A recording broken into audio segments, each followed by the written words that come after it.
Di sebuah desa terpencil bernama Karangjati, seorang rentenir kejam bernama Sarman meninggal dunia. Tapi kematiannya bukan akhir, melainkan awal dari kutukan. Saat jasadnya dimandikan, tubuhnya dipenuhi belatung dan lintah, hingga membuat orang-orang yang memandikannya muntah ketakutan. Sejak itu, teror mulai menghantui. Darah keluar dari hidung, mulut, dan telinga mayatnya. Hujan petir mengguncang, bahkan bumi menolak jasadnya masuk ke liang lahat. Hingga akhirnya, jenazah itu dihanyutkan ke sungai besar. Dan sejak malam itu, Kali Gede tak pernah lagi tenang.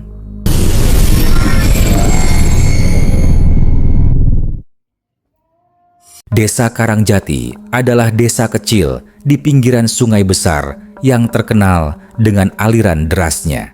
Desa itu tampak biasa di siang hari. Sawah membentang, anak-anak berlari di pematang, dan suara ayam jantan bersahutan dari pekarangan rumah warga. Namun, di balik ketenangan itu, ada satu sosok yang selalu disebut dengan nada getir, Pak Sarman. Pak Sarman adalah seorang rentenir tua yang hidup dari memeras penderitaan orang lain. Rumahnya berdiri paling besar di antara warga, dengan pagar besi hitam yang tinggi, kontras dengan rumah-rumah bambu di sekitarnya. Orang-orang di Karangjati tahu, sekali terjerat utang pada Pak Sarman, maka hidup mereka akan terikat selamanya. Ia tak segan-segan menagih dengan kasar, mengusir, bahkan merampas hasil panen kalau warga telat membayar. Banyak ibu-ibu menangis karena sawahnya digadaikan. Banyak anak-anak kehilangan rumah karena orang tuanya tak sanggup menebus. "Uang itu uangku. Kalau kau tak bisa bayar, kau tak berhak lagi tinggal di tanah itu." Begitu teriak Pak Sarman suatu kali ketika mengusir keluarga miskin di depan mata para tetangga. Kata-kata itu membekas dalam ingatan orang-orang. Maka, ketika kabar kematian Pak Sarman menyebar di suatu sore mendung, warga desa justru bergidik ngeri, bukan karena kehilangan, melainkan karena perasaan aneh, seolah ada sesuatu yang sudah lama ditunggu akhirnya terjadi. Kematian Pak Sarman begitu mendadak. Siang harinya, ia masih terlihat sehat, duduk di beranda rumah sambil menghitung uang. Namun menjelang sore, suara jeritan terdengar dari dalam rumahnya.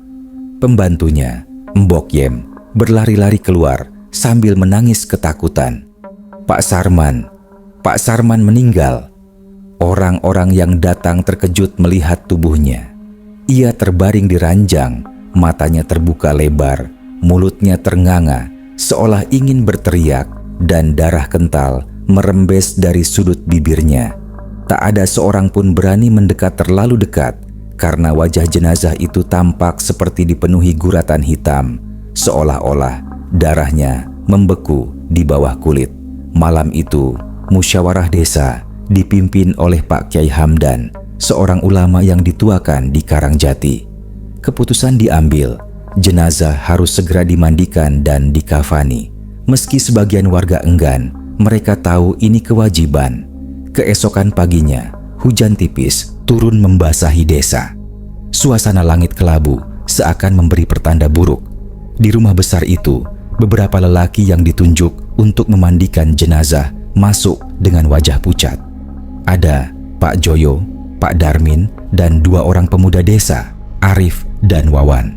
Mereka membawa air, kain, serta perlengkapan untuk prosesi. Saat kain penutup dibuka, semua orang tercekat. Tubuh Pak Sarman tampak membengkak dan bau busuk menusuk langsung menyergap. Namun, yang membuat mereka hampir muntah adalah pemandangan mengerikan. Dari mulut, telinga, dan hidung jenazah keluar belatung yang bergeliat.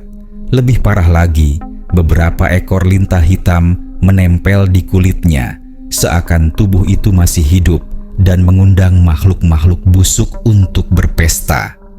"Ya Allah," bisik Pak Joyo sambil menutup hidung. Arif mencoba menuangkan air dari kendi, tapi tangannya gemetar. Begitu air menyentuh kulit jenazah, belatung-belatung itu justru semakin banyak keluar, jatuh ke lantai dan merayap cepat. Wawan menjerit dan mundur, wajahnya pucat pasi. Bau busuk bercampur amis darah begitu menyengat hingga membuat Pak Darmin muntah di pojok ruangan. Mbok Yem yang melihat dari luar berlari menutup wajah dengan kain, tak sanggup menyaksikan. "Kuatkan hati kalian, ini ujian," ucap Kyai Hamdan dengan suara berat meski wajahnya sendiri tegang. Proses memandikan berjalan dengan sangat sulit. Setiap kali mereka membersihkan, tubuh itu seperti memuntahkan kotoran baru. Air yang mengalir bercampur darah kehitaman dan lintah-lintah semakin banyak menempel, seolah tumbuh dari dalam daging.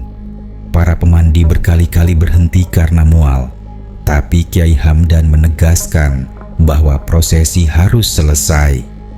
Setelah hampir 2 jam penuh ketegangan, akhirnya tubuh Pak Sarman berhasil dibersihkan sebisanya. Namun ketika hendak dikafani, peristiwa lain yang membuat bulu kuduk berdiri terjadi. Darah segar tiba-tiba mengucur dari hidung, telinga, dan mulut jenazah itu. Arif terperanjat hingga hampir menjatuhkan kain kafan. "Pak Kiai, kenapa bisa keluar darah lagi?" Tak ada yang menjawab. Semua hanya terdiam, wajah pucat, keringat bercucuran meski udara dingin. Mereka tetap mengafani tubuh itu dengan cepat, walau bercak darah terus merembes menodai kain putih. Ketika azan zuhur berkumandang, langit mendadak gelap. Hujan deras turun, angin berhembus kencang, dan petir menyambar bersahut-sahutan. Seolah-olah langit pun murka pada jenazah yang hendak diantarkan ke peristirahatan terakhir. Warga desa yang menyaksikan berbisik-bisik ketakutan. "Ini bukan kematian biasa," ujar seorang ibu tua sambil memeluk cucunya. Jenazah itu kemudian diangkat keluar rumah menuju pemakaman desa yang terletak di tepi hutan bambu. Namun, tak ada yang menyangka perjalanan ke kubur itu akan menjadi awal dari peristiwa paling menyeramkan yang pernah terjadi di Karangjati. Hujan deras mengguyur desa Karangjati siang itu. Petir berulang kali membelah langit kelabu, membuat suara takbir yang dibacakan warga terdengar seperti tercekat di udara. Puluhan orang berjalan beriringan menuju pemakaman di tepi hutan bambu. Di depan, jenazah Pak Sarman yang sudah terbungkus kain kafan putih pucat dibawa di atas keranda bambu. Air hujan menetes deras membasahi kain kafan sehingga bercak-bercak darah dari hidung, mulut, dan telinga almarhum semakin terlihat jelas. Beberapa warga perempuan yang melihat menjerit kecil menutup wajah dengan selendang. "Seumur hidupku baru kali ini lihat jenazah berdarah begitu," bisik seorang ibu pada tetangganya. Di tengah barisan, Kiai Hamdan berjalan dengan langkah berat. Wajahnya serius, mulutnya tak berhenti melantunkan doa, meski dalam hatinya ia merasa ada sesuatu yang sangat tidak wajar. Sesampainya di pemakaman, para penggali kubur, yakni Pak Karto dan Pak Minan, sudah menyiapkan liang lahat. Hujan membuat tanah becek dan lubang galian mulai terisi air di bagian dasar. Namun mereka tetap berusaha sebaik mungkin agar prosesi bisa selesai. Keranda diturunkan. Suasana hening, hanya suara rintik hujan dan gelegar petir yang terdengar. Pak Joyo dan Pak Darmin ikut membantu bersama beberapa pemuda. Mereka membuka tali keranda lalu bersiap menurunkan jenazah ke liang lahat. Namun saat diturunkan, terjadi sesuatu yang membuat semua ternganga. Jenazah itu tidak muat masuk ke dalam liang. Padahal saat diukur sebelumnya, panjang liang lahat sudah lebih dari cukup. Namun entah kenapa, tubuh Pak Sarman seolah-olah menjadi lebih panjang. Kaki jenazah tersangkut di dinding tanah dan kepala menyentuh sisi atas liang. "Loh, kok bisa Pak Kiai? Ini lubang sudah sesuai ukuran," kata Pak Karto dengan wajah pucat. Tambah sedikit panjangnya. Cepat, perintah Kiai Hamdan meski suaranya terdengar gemetar. Dengan hujan deras yang semakin menggila, para penggali kembali bekerja. Cangkul menghantam tanah becek, menambah panjang liang lahat. Warga berkerumun di bawah payung seadanya. Sebagian hanya mengenakan kain basah, menunggu dengan gelisah. Setelah cukup panjang, mereka mencoba menurunkan jenazah lagi. Namun yang terjadi justru semakin aneh. Tetap tidak muat. Tubuh jenazah seakan-akan menolak untuk disentuh tanah. Pak Darmin yang sejak tadi ikut mengangkat keranda mendadak terhuyung dan muntah lagi di tepi liang. Aku nggak sanggup, ini nggak masuk akal. Arif dan Wawan saling pandang. Wajah pucat mereka makin jelas terlihat di bawah cahaya petir. Pak Kiai, apa mungkin ini tanda kalau bumi menolak dia? Suara Wawan bergetar. Kiai Hamdan terdiam lama. Doa-doa terus ia baca. Tapi semakin lama, hujan justru makin deras. Petir menyambar pohon bambu di dekat kuburan hingga suaranya memekakan telinga. Akhirnya, para penggali memutuskan menggali liang baru beberapa meter dari lubang pertama. Warga ikut membantu meski tubuh mereka basah kuyup. Suasana sudah bercampur antara ketakutan dan kepanikan. 1 jam berlalu, liang baru selesai. Jenazah kembali diturunkan. Tapi kejadian yang sama terulang. Tidak muat lagi. Ya Allah, lirih seorang ibu tua yang menyaksikan dari kejauhan. Air mata bercampur dengan air hujan di wajah para warga. Mereka bingung, ngeri, dan lelah. Tubuh jenazah yang basah darah semakin berat untuk diangkat ulang, seakan-akan membatu. Sudah hampir 2 jam kita di sini, Pak Kiai, kata Pak Joyo sambil terengah. Tapi liang itu tetap menolaknya. Kiai Hamdan memejamkan mata. Dalam hatinya, ia mulai sadar mungkin benar apa yang dibisikkan orang-orang. Bumi tidak mau menerima jasad orang yang hidupnya penuh dengan kezaliman. Namun sebagai ulama, ia juga tidak berani mengambil keputusan gegabah. Hujan tak kunjung reda. Warga yang membawa payung pun kini sudah basah kuyup. Anak-anak kecil yang ikut menonton mulai menangis ketakutan, sementara orang tua mereka tak tahu harus bagaimana. Akhirnya, setelah upaya ketiga gagal lagi, sebagian warga mendekat kepada Kiai Hamdan. Pak Kiai, apa yang harus kita lakukan? Sudah kita gali, sudah kita doakan, tapi tetap tidak masuk. Kalau begini terus, kita bisa di sini sampai malam, timpal Pak Minan dengan wajah pucat. Dan hujan ini rasanya tak mau berhenti. Kiai Hamdan menunduk lama, lalu menatap ke arah sungai besar yang tampak deras mengalir di kejauhan. Airnya meluap karena hujan, arusnya bergemuruh seperti suara amarah. Bumi menolak, mungkin hanya air yang mau menerimanya, ucap Kiai Hamdan lirih. Ucapan itu membuat semua orang merinding. Mereka menatap satu sama lain, tak percaya apa yang didengar. Tapi di tengah kondisi genting, tak ada pilihan lain. Jenazah Pak Sarman diangkat kembali ke keranda, lalu ditutup rapat. Dengan langkah berat, rombongan berbalik arah menuju sungai besar yang berada di tepi desa. Suasana semakin mencekam. Tak ada lagi suara obrolan, hanya suara hujan dan gemuruh arus sungai yang menyambut. Di hati setiap orang tumbuh satu perasaan yang sama. Mereka sedang menyaksikan sesuatu yang tidak akan pernah mereka lupakan seumur hidup. Rombongan warga desa Karangjati berjalan tertatih di bawah hujan deras. Jalanan menuju sungai berubah becek, tanah liat menempel di kaki, membuat langkah terasa berat. Keranda bambu yang berisi jasad Pak Sarman dipanggul bergantian oleh para lelaki dengan wajah pucat dan tubuh lelah setelah hampir 3 jam berjuang di pemakaman yang gagal. Tidak ada suara selain gemuruh air sungai yang semakin terdengar jelas. Rasa ngeri menyelimuti setiap orang yang hadir. Mereka sadar apa yang mereka lakukan bukanlah hal biasa. Menghanyutkan jenazah ke sungai itu bukan adat, bukan syariat, bukan pula tradisi. Tapi apa daya, bumi benar-benar seolah menolak menerima jasad itu. Pak Kiai, apa tidak sebaiknya kita coba gali lagi di tempat lain? Tanya Pak Karto dengan suara bergetar.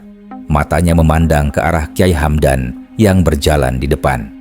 Kiai Hamdan berhenti sejenak.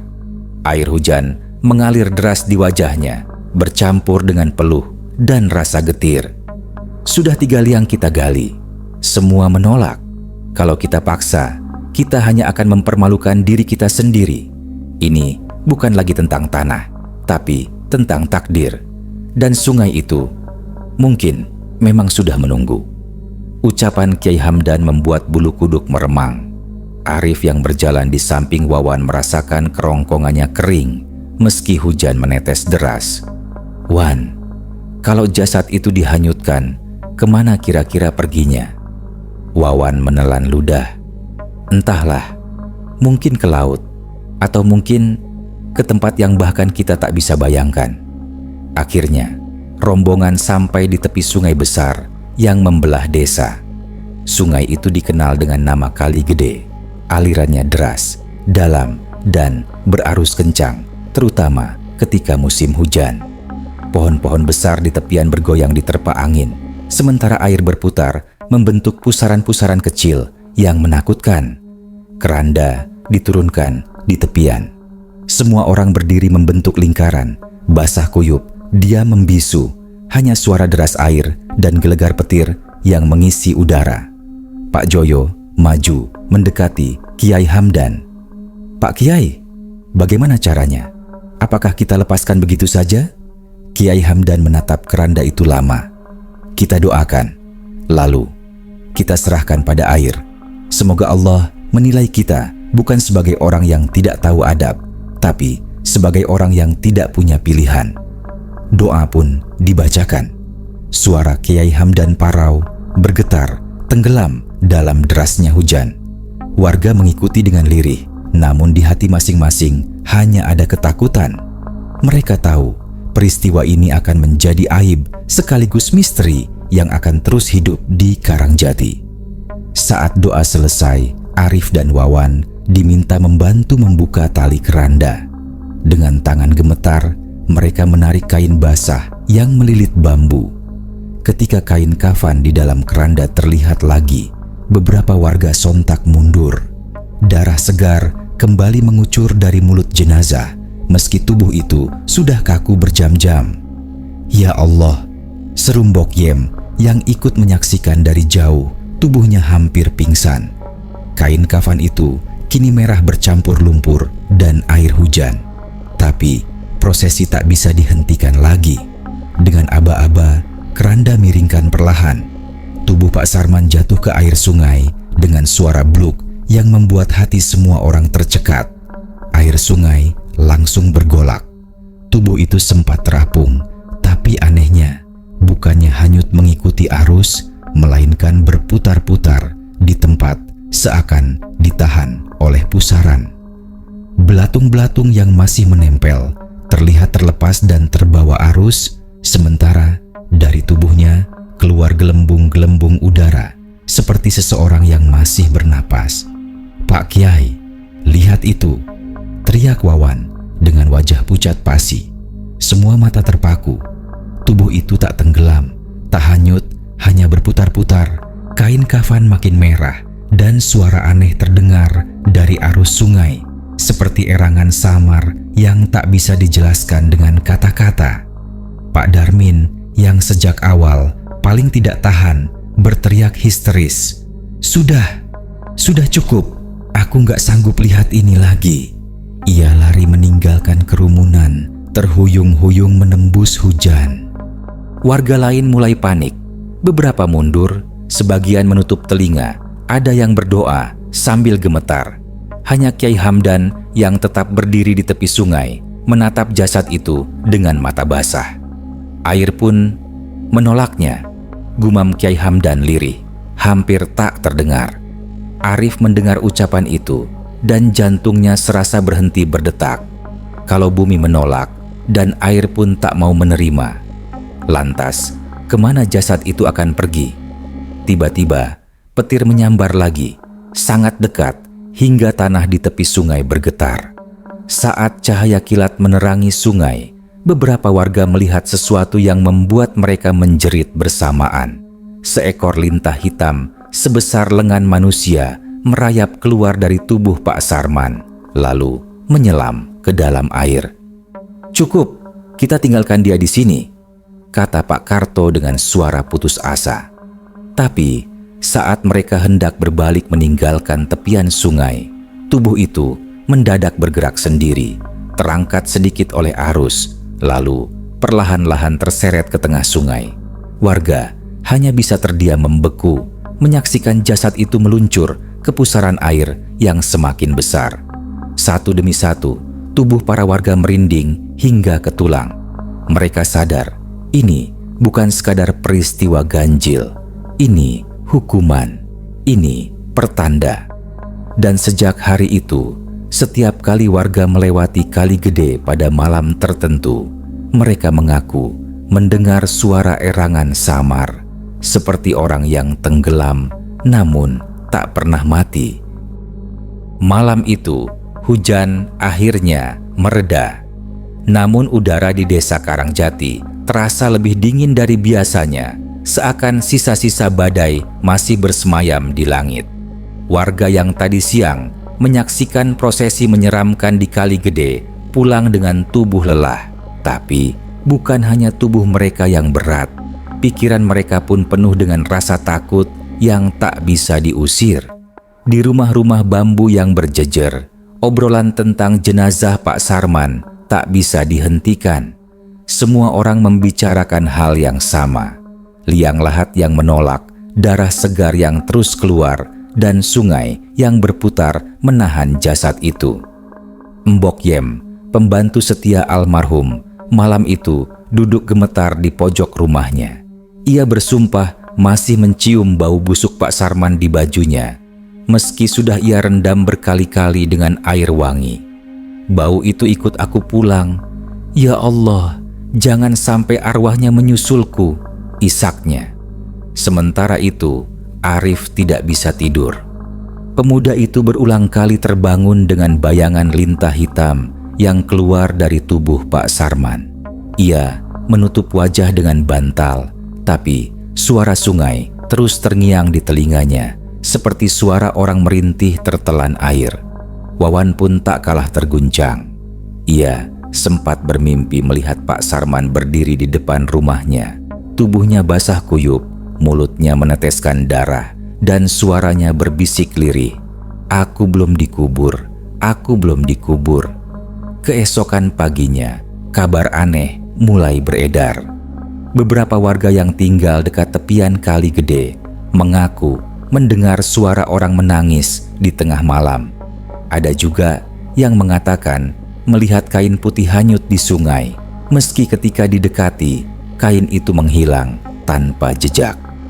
"Seperti kain kafan, Pak Kiai. Tapi entah kenapa hilang begitu saja," cerita Pak Minan dengan wajah pucat saat sowan ke rumah Kiai Hamdan. Kiai Hamdan menghela napas panjang. Wajahnya tampak semakin tua sejak prosesi pemakaman yang gagal. Ini ujian bagi kita semua. Arwahnya gelisah, jasadnya tidak diterima bumi. Hanya doa yang bisa kita kirimkan, namun doa-doa yang mereka panjatkan seakan tak berpengaruh. Malam kedua, setelah jasad dihanyutkan, teror semakin nyata. Pak Darmin, salah satu yang ikut memandikan jenazah, mendadak jatuh sakit. Tubuhnya panas, kulitnya gatal, dan dari telinganya keluar darah tipis. Ia mengigau sepanjang malam, menyebut nama Pak Sarman berulang kali. "Jangan sentuh aku, jangan dekat-dekat," teriaknya dalam tidur. Arif yang menjenguk keesokan harinya langsung merinding. Di leher Pak Darmin terlihat bekas seperti gigitan lintah, meski tak ada lintah yang menempel. "Wan, kau lihat ini," bisik Arif pada Wawan yang menemaninya. Wawan hanya mengangguk, wajahnya semakin pucat. Sepertinya itu tanda dari sungai. Tak hanya Darmin, Pak Joyo pun ikut diganggu. Ia mendengar suara ketukan di pintu rumahnya tiap tengah malam. Saat dibuka, tak ada siapapun di luar, hanya bau busuk yang menyengat, sama seperti bau tubuh Pak Sarman ketika dimandikan. Istrinya ketakutan, anak-anaknya menangis, dan Pak Joyo hanya bisa beristighfar dengan tubuh gemetar. Hari demi hari, desa itu diliputi kecemasan. Orang-orang mulai percaya bahwa sungai besar telah menjadi tempat bersemayamnya jasad terkutuk itu, dan arwah Pak Sarman gentayangan mencari kedamaian yang tak akan pernah ia dapat. Puncaknya terjadi pada malam ketiga. Arif yang sedang tidur mendadak terbangun karena mendengar suara air berderak-derak di luar rumahnya. Padahal rumahnya tidak dekat sungai. Ia berjalan perlahan ke jendela, membuka sedikit bilah kayu, dan saat itulah jantungnya serasa berhenti. Di halaman rumahnya berdiri sosok dengan kain putih lusuh menempel di tubuh. Wajahnya hancur penuh darah, dan dari mulutnya menetes belatung yang jatuh ke tanah. Sosok itu tidak lain adalah Pak Sarman. Arif menutup mulut, menahan teriakan. Tubuhnya kaku, tak bisa bergerak. Sosok itu menoleh perlahan, menatap langsung ke arahnya dengan mata kosong. Lalu terdengar suara berat, serak, penuh dendam. "Arif, kenapa kau hanyutkan aku?" Arif jatuh terduduk, tangannya gemetar. Sosok itu maju selangkah, kain kafan meneteskan air sungai, menimbulkan bau amis yang menusuk hidung. Namun tiba-tiba, ketika kilat menyambar langit, sosok itu lenyap begitu saja, hanya menyisakan genangan air basah di tanah. Arif berlari ke rumah Wawan di tengah malam, wajahnya pucat seperti kain. "Wan, aku melihatnya, dia datang ke rumahku." Wawan yang juga tidak bisa tidur hanya bisa terdiam, tubuhnya ikut bergetar. Mereka sadar, jasad itu memang sudah tak lagi hanya sekadar jenazah. Ia kini telah menjadi sesuatu yang lebih menyeramkan, roh gelisah yang menolak diam. Sejak malam itu, warga Karangjati tak pernah berani mendekat ke Kali Gede saat senja atau malam hari. Mereka percaya, di balik derasnya arus air, ada suara erangan yang akan terus bergema, menagih dendam, menagih tanah yang menolak, dan menagih doa yang tak bisa menghapus dosa. Dan setiap orang yang pernah menyentuh tubuh itu, satu persatu mulai diganggu tanpa terkecuali. Hari-hari setelah jasad Pak Sarman dihanyutkan ke Kali Gede menjadi titik awal mimpi buruk bagi seluruh warga desa Karangjati. Sungai besar yang dulu menjadi sumber kehidupan kini berubah menjadi sumber teror. Anak-anak tak lagi berani mandi di sungai. Para ibu tak berani mencuci pakaian di tepian air. Para lelaki pun tak berani mencari ikan di malam hari. Padahal dulu jala mereka selalu penuh hasil tangkapan. Suara arus deras kini terdengar berbeda, seperti bisikan samar, tangisan, bahkan kadang-kadang jeritan tertahan yang membuat bulu kuduk berdiri. Semua itu bermula dari teror yang menimpa orang-orang yang pernah bersentuhan langsung dengan jasad Pak Sarman. Arif dan Wawan Arif semakin sering diganggu. Hampir setiap malam ia bermimpi melihat sosok Pak Sarman dengan wajah berlumuran darah, berdiri di ujung ranjangnya. Belatung keluar dari mata dan mulutnya, sementara tangannya yang penuh lintah meraih ke arah Arif. Suatu malam, Arif terbangun dengan keringat dingin. Ia merasa ada sesuatu yang dingin di kakinya. Saat ia menoleh, jantungnya hampir berhenti. Seekor lintah hitam menempel di betisnya, menggeliat sambil menghisap darah. Ia menjerit keras, membuat ibunya panik masuk ke kamar. Namun saat ibunya menyalakan lampu, lintah itu lenyap, hanya menyisakan bekas luka merah membulat. Wawan tak kalah menderita. Ia sering mendengar suara ketukan di jendela kamar tepat tengah malam. Suara itu teratur, 3 kali ketukan, lalu hening. Ketika ia memberanikan diri membuka tirai bambu, yang ia lihat membuatnya hampir pingsan. Sebuah wajah pucat tanpa mata menempel di kaca jendela, mulutnya penuh darah. Saat ia mundur ketakutan, wajah itu perlahan menyeringai. Pak Joyo dan Pak Darmin Pak Joyo yang dulu ikut mengangkat keranda kini hidup penuh ketakutan. Suatu malam, ia mendengar suara langkah di dalam rumah. Ia mengira itu istrinya, tapi saat ia menoleh, ia melihat kain kafan basah tergeletak di lantai, meneteskan air sungai. Dari balik kain itu muncul tangan pucat dengan kuku panjang merangkak ke arahnya. Pak Joyo berteriak keras, membuat seluruh keluarga panik. Namun begitu lampu dinyalakan, kain itu hilang, hanya menyisakan genangan air. Sementara itu, kondisi Pak Darmin semakin memburuk. Demamnya tak kunjung turun, dan setiap malam ia meracau. "Jangan masukkan aku ke air, jangan biarkan lintah itu mendekat," begitu gumamnya. Dari hidung dan telinganya terus mengalir darah tipis. Pada malam ke-7, tubuhnya mendadak kejang-kejang. Matanya melotot, lalu ia menghembuskan napas terakhir dengan mulut penuh busa bercampur darah. Kematian Pak Darmin membuat warga semakin yakin ini bukan kebetulan. Roh Pak Sarman menuntut balas. Mbok Yem tak hanya para lelaki yang terlibat memandikan dan menguburkan. Bahkan Mbok Yem pun tak luput dari teror. Wanita tua itu sering mendengar suara langkah di dalam rumahnya yang kosong. Bau busuk jenazah tak pernah hilang dari hidungnya, meski ia sudah mengganti pakaian dan membakar kemenyan. Suatu malam, ia melihat bayangan Pak Sarman berdiri di pojok ruangan. Tubuhnya basah kuyup, matanya kosong, dan suaranya terdengar parau. "Kau yang membuka kainku, kau yang melihat aibku. Sekarang kau harus ikut aku." Esok paginya, Mbok Yem ditemukan pingsan di teras rumahnya dengan wajah pucat, bibir membiru, dan kedua tangannya penuh lumpur seperti habis diseret dari tanah basah. Desa dalam ketakutan. Sejak kematian Pak Darmin dan pingsannya Mbok Yem, seluruh desa benar-benar diliputi teror. Orang-orang mulai membakar kemenyan di rumah masing-masing, menggantung bawang putih di pintu, dan menyalakan lampu minyak semalaman. Namun, rasa takut itu tak juga hilang. Kali Gede kini benar-benar tabu untuk didatangi. Namun anehnya, dari kejauhan orang-orang sering melihat sesuatu terapung di atas air. Kain putih panjang yang bergerak melawan arus. Kadang muncul, lalu tenggelam, lalu muncul lagi di tempat berbeda.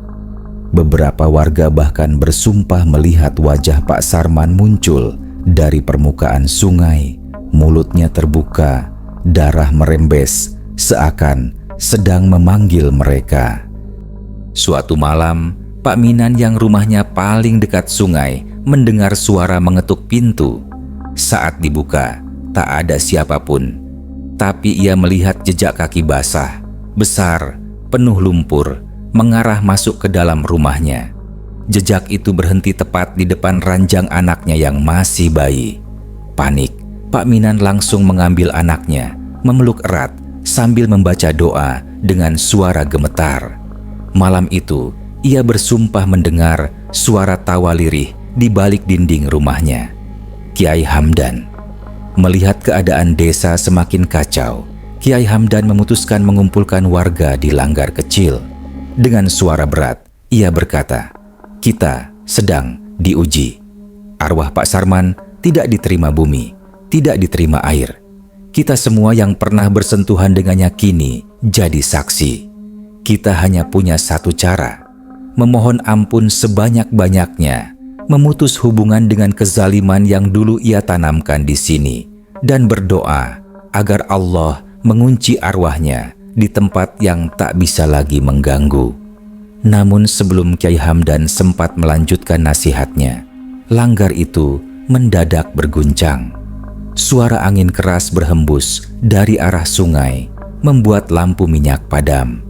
Dalam gelap, beberapa warga mendengar suara erangan berat seperti berasal dari dasar sungai, tapi gaungnya memenuhi seluruh langgar. "Beri aku tanah, beri aku liang." Suara itu bergema, membuat semua orang berteriak histeris. Kiai Hamdan sendiri hampir terjatuh, tapi ia memaksa berdiri, membaca doa keras-keras. Namun di dalam hatinya, ia tahu arwah itu semakin kuat. Kutukan sudah menyebar, bukan hanya pada orang yang memandikan atau mengangkat keranda. Kini, seluruh desa Karangjati berada dalam cengkeraman teror. Dan mereka sadar, malam-malam berikutnya akan lebih mengerikan dari yang pernah mereka bayangkan. Malam itu, langit desa Karangjati kembali digelayuti mendung pekat. Petir saling bersahut, angin kencang merobohkan ranting-ranting kering, dan suara gemuruh sungai. Kali Gede terdengar lebih menyeramkan daripada biasanya. Para warga yang tadi sore berkumpul di langgar Kiai Hamdan kini pulang dengan wajah pucat, membawa rasa takut yang semakin menjerat hati mereka. Namun, tak seorang pun berani melewati tepi sungai. Air Kali Gede tampak bergejolak aneh, seolah-olah ada sesuatu di bawah permukaan yang sedang berusaha naik ke daratan. Malam kutukan.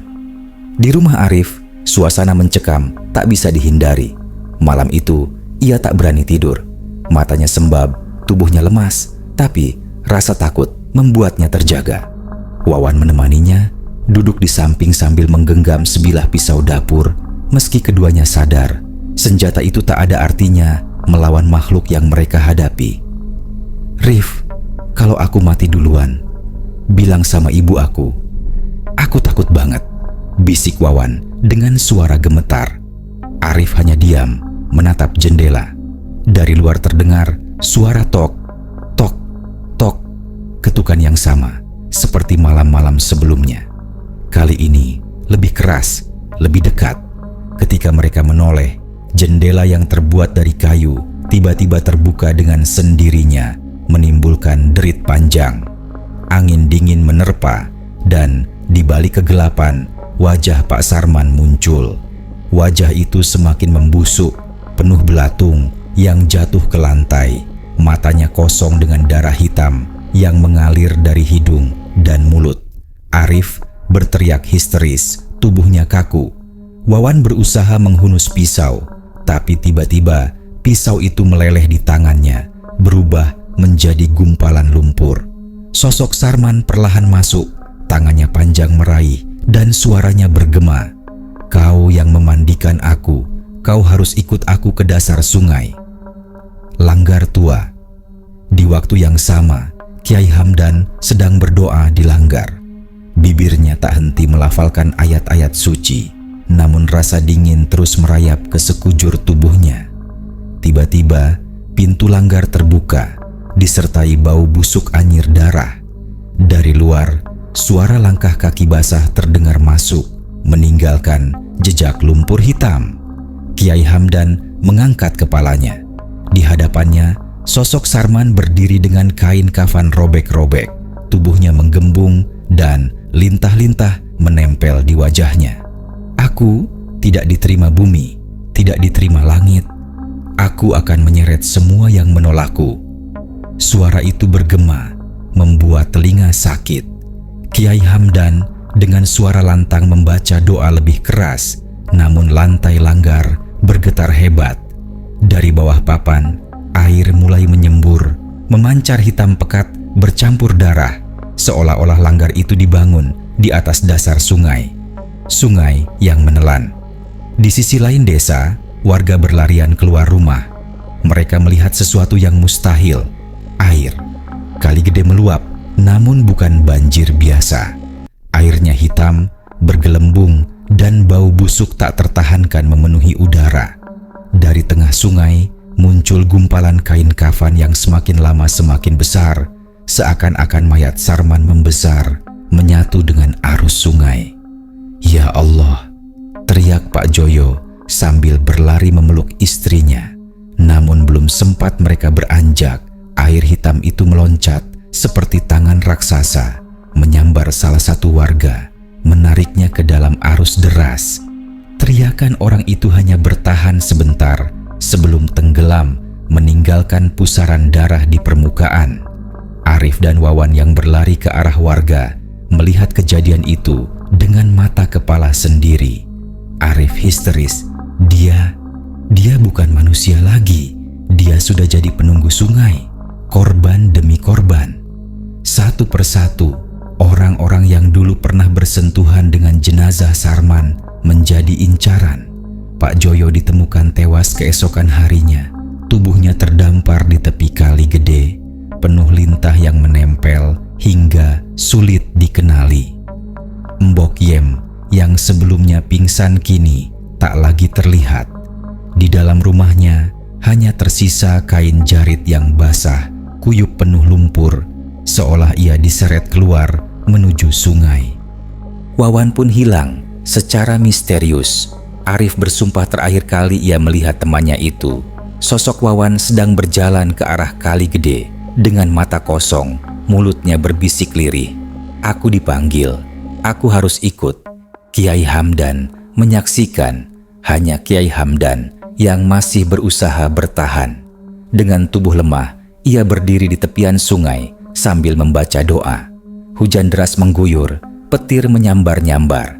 Di hadapannya, sosok Sarman yang kini menjelma raksasa air menampakkan diri. Wajahnya setengah manusia, setengah bangkai, matanya menyala merah. Engkau telah menolak bumi, menolak liang, menolak doa. Sekarang engkau memilih sungai sebagai rumahmu, seru Kiai Hamdan dengan suara serak. Tapi sungai ini akan jadi kutukan bagi desa selamanya. Sosok itu tertawa keras, suaranya bergema di seluruh lembah. Aku akan menunggu siapa saja yang lewat.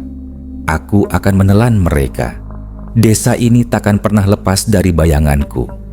Arus sungai bergejolak semakin dahsyat, lalu tiba-tiba semuanya hening.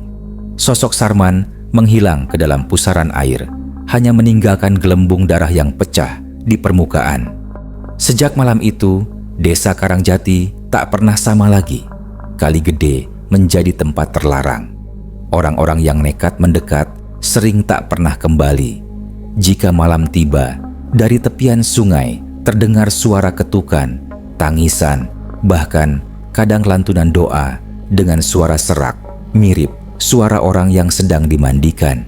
Arif, satu-satunya yang masih bertahan, kini hidup seperti bayangan. Tubuhnya kurus, matanya cekung, dan setiap malam ia menuliskan kisah ini di lembaran kertas tua, berharap orang-orang di luar sana percaya bahwa kutukan itu nyata. Dan ketika ia menutup tulisan terakhirnya, ia mendengar suara lirih dari arah jendela kamarnya. Kau masih utang satu, ikutlah aku ke dasar sungai. Sejak malam jasad Sarman dihanyutkan ke kali gede desa Karangjati berubah selamanya. Sungai itu kini menjadi rumah bagi arwah yang ditolak bumi menunggu, menelan siapa saja yang berani mendekat. Banyak yang percaya siapapun yang mandi, mencuci, atau sekadar melintas di tepi sungai pada malam hari akan dipanggil untuk ikut ke dasar. Ingatlah, di balik gemuruh air ada suara lirih yang berkata, ikutlah aku ke sungai selamanya.